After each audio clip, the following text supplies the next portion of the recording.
darbas, kurį nutapė menininkė, kuri atstovauja Tauragiai, tai Areta Didžionienė, kuri baigusi Vilniaus dailės akademiją, įgijo vizualinio dizaino magistro laipsnį. Nuo 2019 metų rengia personalinės parodas ir dalyvauja įvairiose jungtinėse meno parodose. Taip pat yra Žemaičių dailininkų sąjungos narė. Jos kūryboje svarbi vieta skiriama etniniai dailiai, tekstilės simbolikai, raštams ir ženklams. Areta dažnai kuria iš jausmo, ieškodama ryšio su protėvių palikimu ir lietuvių tapatybė. Jos darbas subtilus, bet labai iškalbingas, kuriame susipina ornamentai, tekstilės raštai, tarsi močiutės audinys, kuriame slypi kartų atmintis, kultūriniai ženklai bei paveldas. Tai prašome pristatyti savo darbą. Atidengiam gal. Paplojam.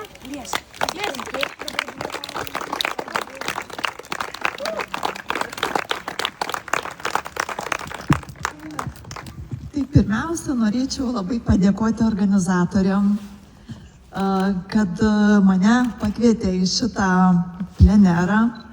Tai tikrai labai reikšmingas renginys mano gyvenime. Labai noriu tikrai tuo pasidžiaugti ir padėkoti už visą jūsų darbą ir jūsų triūsą rūpinimąsi visais plenero dalyviais, už tą sukurtą jaukumą, kurį atradome čia. Tai tikrai labai malonu ir iš viso širdies jums ačiū. Apie kūrinį, kadangi jau Lina paminėjo, kad mėgstu gilintis į tautos paveldą, į ženklus, todėl pirmiausia pasivaikščiojusi po sodą ir įkvėpusi tos nuostabios auros, kažkaip man tiesiog pirmą dieną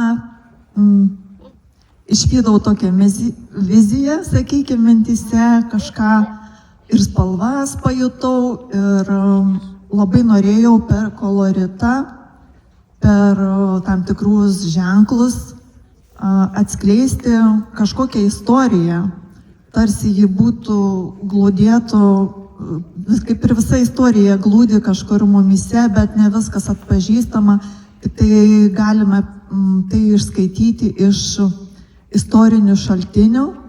Todėl ėmiausi ženklų paieškos knygose, rėmiausi mokslininkų Tomėno mokslinių straipsnių ir išieškojau tokius ženklus, kurie būtent buvo būdingi mažajai Lietuvai, kai kurie populiarūs buvo ir visoje Lietuvoje, tai tokie šviesos ženklai kaip žvaigždė, pasaulio medis, lelija, katpėdėlė. Ir iš jų bandžiau sudėlioti kompoziciją, kaip man atrodė. Pagrindinės tokios dalys susideda, kaip matote, tokie trikampiai. Tai yra praeitis, ateitis ir dabarties momentas, arba pasąmonė ir sąmonė, ir visa tai susiaudžia į vieną kažkokį tiesiog audinį, vizualinį audinį, kurį aš pavadinau atminties audinys. Tai yra istorijos dalelė ir mano indėlis. Įdėjau visą dūšią. Ačiū. Ačiū. Na ir keliaukime prie sekančio, ketvirto darbo. Ačiū. Labai susirprizų. Bet labai man malonu. Kaip čia gražu, tai net tas žodis. Tu visada moki nustebinti. Ačiū labai. Sėkmės. Fantastika. Sveikinu, Areta. Ačiū, labai malonu. Labai gražu. Labai malonu. Sėkmės tau. Ačiū labai. Areta, sveikinu. Faina, kaip nustebinot. Netgi taip. Fantastika. Nu. Einu prie kokie garderobai.